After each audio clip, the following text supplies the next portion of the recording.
Hey, good morning, everybody. Stan Dale, President of Florida SunCoast BMW. Hope you're doing well. Hey, we're here at Cars and Coffee, and I wanted to take the time to introduce you to a really, really good friend of ours, Bruce Baker. Bruce has been with the chapter for quite a number of years. 10, 11 years since we moved down here. Yep.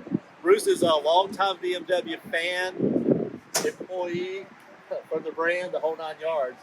And we share a lot of common interest in the BMW brand, but I wanted to take time to show just a really cream puff of a car.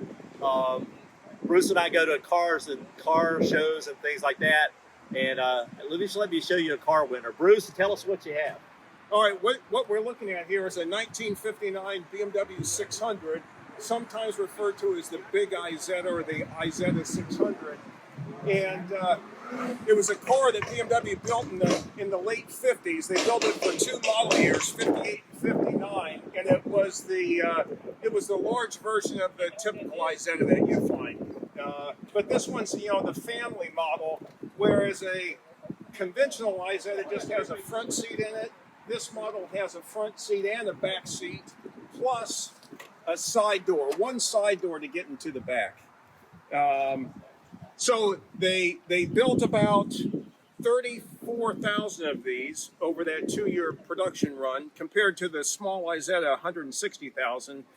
So it was a flop for them. It was being built right at the tail end of the bubble car craze over there in Europe, and it was going up against Beetles and other conventional cars, and it was priced the same as a Beetle, so it really couldn't compete.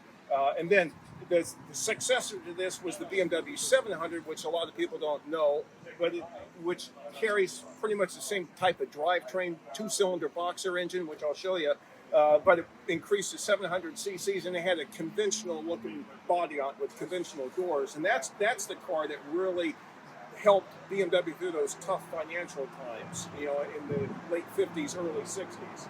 So about 10% of all the Isettas, including these big ones, came to the U.S. And the U.S. cars had these funny overrider-style bumpers on them and big seal beam headlights. So, yeah, that's pretty much it, Stan. Yeah.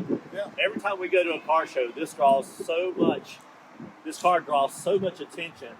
Not only is it just it's unique, but it's just immaculate in its preparation and presentation. So I wanted to take a minute to have Bruce show us this cream puff. It is the talk of the town when we're at car shows, right? It is. Yeah, I get a lot of questions on it, which I enjoy, and I've over the years I've kind of gravitated to the more unusual cars, whether it be domestic import or whatever. But I bought this car back in 1995 outside of Jeanette, Pennsylvania, a suburb there of Pittsburgh.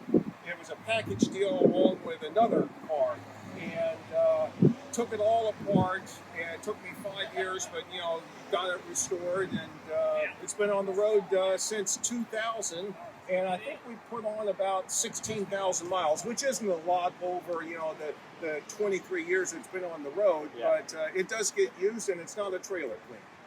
Yeah. Beautiful car.